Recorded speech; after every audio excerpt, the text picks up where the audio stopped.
فيلمنا بيبدأ بمصاص دماء اسمه دراكولا بيلعب مع بنته اللي اسمها ميفيس، وهو اللي بيربيها وبيدربها على الطيران كمان. وفي الوقت ده بيجي المساعد بتاعه اللي بيقوله انه عمل مكان للوحوش ما يقدرش البشر يوصلوا له، وده لانه محاط بمقابر وارواح مخيفة البشر هيخافوا منها. بعدها بنشوفه وهو ماسك صورة مراته اللي ماتت وبيقول لها انه اخيرا عمل المكان اللي كانوا بيحلموا بيه علشان يحمي ميفيس. وبعد مرور سنين كتيرة بنشوف عدد كبير من الوحوش اللي داخلين الفندق اللي بناه دراكولا واللي ما قدرش اي بشري انه يوصل له، وبيوزع عليهم دراكولا قائمة بالفقرات اللي هتحصل في عيد ميلاد بنته ميفيس. وبيرحب دراكولا باهله واصدقائه المقربين وبيشكرهم لحضورهم لعيد ميلاد بنته ميفيس. وبنشوفه وهو بفرجهم على صور للبشر وبيقول لهم ان هم بقوا يطوروا من نفسهم علشان يهزموهم. وبنشوف ميفيس في اوضتها وهي بتتدرب على الكلام اللي هتقوله لباباها علشان يسمح لها ان هي تخرج تستكشف العالم زي ما وعدها لما تتم عيد ميلادها ال118. وبيروح لها دراكولا الأوضة فبتطلب منه إن هي تخرج زي ما وعدها، وفعلا بيوافق دراكولا فبتقوله إن هي عايزة تروح المكان اللي هو ومامتها اتقابلوا فيه. فبيقول لها إن المكان ده بعيد والضيوف تحت مستنيينها علشان يحتفلوا بعيد ميلادها،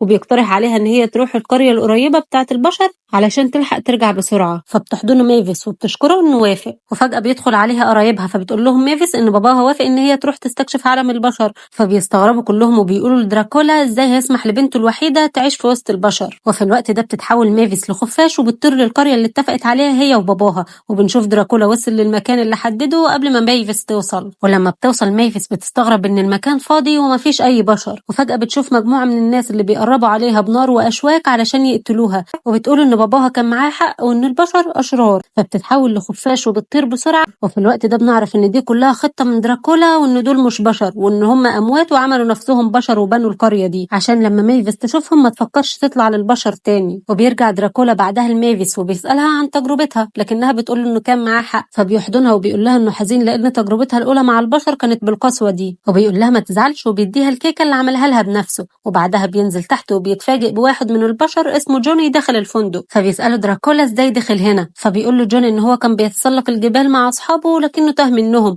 وشاف قرية مخيفة فيها مجموعة من الاشخاص مولعين نار فمشي وراهم لحد ما وصل هنا. فبياخد دراكولا جوني بسرعة علشان يخبيه قبل ما حد يشوفه، وبيبقى قلقان لحسن حد من النزلاء يشوفه وساعتها سمعة الفندق هتضيع، حتى بنته لو شافته هتعرف انه كان بيكذب عليها وان البشر مش اشرار زي ما حكى لها. وبيقول جوني لدراكولا في الوقت ده انه بيقدر يقلد مصاصين الدماء، وكل ده وجوني ما بيكونش عارف ان اللي قدامه مصاص دماء حقيقي. فبيقرر دراكولا ان هو يغير من شكل جوني علشان يكون شبه الوحوش. ولما بيخرج جوني ودراكولا بيقابلوا الطباخ اللي بيسأل دراكولا عن الاكل، لكن الفارة بتاعه الطباخ بتكون حاسة بريحة بشري، فبيبعد دراكولا جوني علشان ما يتكشفش. وبيستكشف جوني المكان لكنه بيترعب لما بيلاقي قدامه هيكل عظمي وبيكتشفوا انه حقيقي. فبيفضل جوني يصوت ويخبط في كل مكان لحد ما بياخدوا دراكولا ويوديه في مكان بعيد عنهم. وبيعرف وقتها جوني ان دراكولا ده حقيقي وان ده مش زي تنكري، فبيحاول دراكولا يهديه وبيقوله ان هو مش هيشرب دمه زي ما البشر بيقولوا، وبيقوله انه بنى الفندق ده للوحوش اللي بيضطهدها البشر. وبيتحول دراكولا في الوقت ده الخفاش وبياخد جوني وبيطلع من الشباك عشان يمشي، لكنه بيتفاجئ بميفيس قدامه فبيضطر يرجع له الاوضه تاني.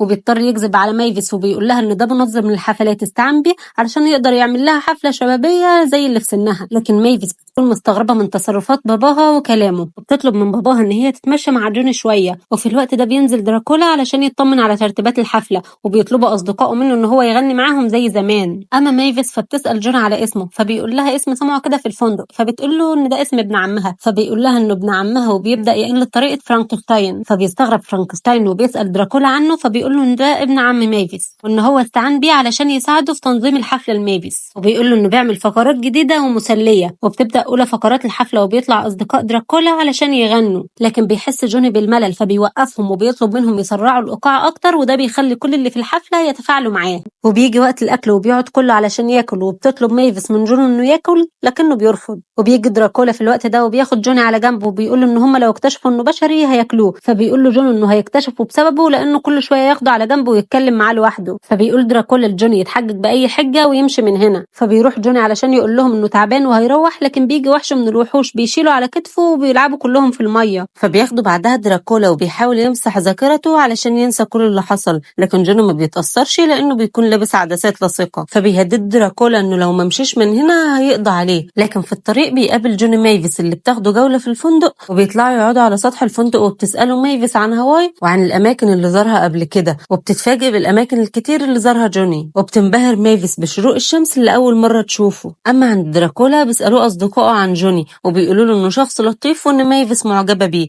لكن دراكولا بيقول لهم ان جوني خلاص مشي، بس فجأة جوني بقع عليه من فوق. فبياخدوا دراكولا وبيروح علشان ينظم ترابيزات لحفلة، لكنهم بيقعدوا يلعبوا مع بعض وده بيخلي دراكولا مستمتع جدا. وبعدها بيقابل بنته مايفيس اللي بتسأله على جوني، فبيسألها دراكولا اذا كانت معجبة بيه، لكن مايفيس بتبين له ان هو مش فارق لها. وفي الوقت ده بنشوف الطباخ اللي قدر يمسك جوني لانه اكتشف انه بشري، فبيقرر انه يطبخه على العشاء. فبيروح الحارس بسرعة يعرف دراكولا بكل اللي حصل، فبيروح دراكولا ينقذ جوني بسرعة قبل ما يتشوي. فبيتهم الطباخ دراكولا ان هو بيحمل بشر، فبيقول له دراكولا ان جوني مش بشري وبيحاول يقنعه. فبيقول الطباخ لجوني ان هو يخوف الفاره بتاعته، لو خافت يبقى هو وحش، لكن جوني بيفشل انه يعمل كده. فبياخد دراكولا جوني وبيوديه على اوضه فيها صور مراته، واول ما بيشوفها جوني بيقول له ان صور الست دي موجوده في متحف عندهم، وبيبدا يحكي له حكايتها وبيقول له انه في يوم من الايام كان في راجل عايش وحيد لحد ما قابل الست دي وحبها وخلفوا بنوته صغيره، لكن للاسف القصر ولع بيهم وكلهم ماتوا، لكن الاسطوره بتقول ان ارواحهم لسه تحت الانقاض. فبيقول له دراكولا ان الحكايه دي غلط، وان الست هي اللي ماتت لوحدها والقصر البشر هم اللي ولعوا فيه، وعلشان كده قرر دراكولا انه يبني الفندق بتاعه علشان يحافظ على بنته من شر البشر. فبيقول له جوني ان هم دلوقتي في القرن ال21 وان البشر ما عادوش بيعملوا كده، فبيطلب منه دراكولا انه يديله دليل واحد انه لو عاش في وسط البشر كلهم هيتقبلوهم، لكن جوني ما بيقدرش يرد، وبيطلب منه دراكولا انه يفضل هنا للصبح عشان حفله عيد ميلاد بنته. وتاني يوم الصبح بيحط دراكولا هديه عيد ميلاد مايفيس على السرير بتاعها، وبتبدا حفله عيد الميلاد وكله بيكون مبسوط. بتطلب مايفيس في الوقت ده من دراكولا ان هي تطلع تستكشف العالم تاني زي جوني، وفي الوقت ده بيعترف لها دراكولا بكل حاجه عن القريه اللي بناها علشان يخوفها من البشر. بيجي في الوقت ده الطباخ اللي بيعرف كل الموجودين ان جوني بشري، وده بيخوف كل المعازيم. وبيتفاجئ جوني بمايفيس اللي بتحضنه وبتقوله ان هي مش مهتمه اذا كان بشري او وحش، لكن بيلاحظ جوني حزن دراكولا، فبيقول لمايفيس ان هو مش بيحب الوحوش وبيسيبها وبيمشي. وبيدخل بعدها دراكولا اوضه مايفيس عشان يطمن عليها، لكن بيلاقيها قاعده على السطح وبتطلب منه انه يمحي ذاكرتها. بيلاقيها ماسكه كتاب فيه قصه حبه هي ومامتها، وبتقول له انها خلاص ما عادش ليها احلام ومش عايزه تخرج بره الفندق. فبيقرر دراكولا انه هيساعد بنته،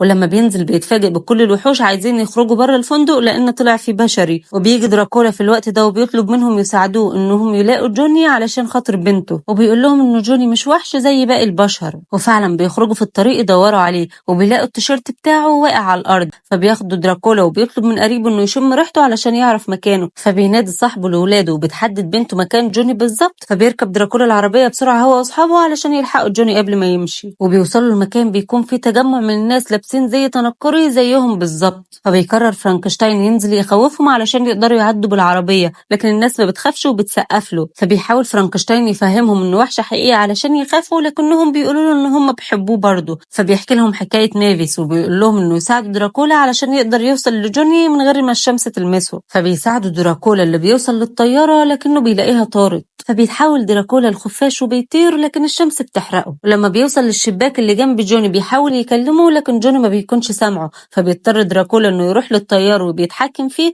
وبيبدأ يتكلم عن طريقه. وبيقول له جوني ان هو كان خايف على بنته مايفيس وكان عايز يحميها، لكنه مبسوط انه ثقة بنته وراحت لشخص جميل زيه. بيطلب دراكولا من جوني انه يسامحه ويرجع معاه تاني لمايفيس، وبعدها بيرجع دراكولا لأوضة بنته وبيطلب منها ان هي تسامحه، وبيديها هدية عيد ميلادها اللي بتكون عبارة عن شنطة سفر ومعاها جوني. فبيعتذر لها جوني وبيقول لها انه قال انه ما بيحبش الوحوش لانه خاف من دراكولا لا يمس دمه. وبعدها بيدي دراكولا لمايفيس تذكرة لهاواي علشان تسافر مع جوني وتستمتع بالعالم. وفي النهاية بيتجوزوا جوني ومايفيس وبيعيشوا مع بعض في الفندق. وبكده يكون خلص فيلمنا النهارده. ما تنسوش تعملوا لايك وسبسكرايب وتقولوا لنا رأيكم في التعليقات. سلام.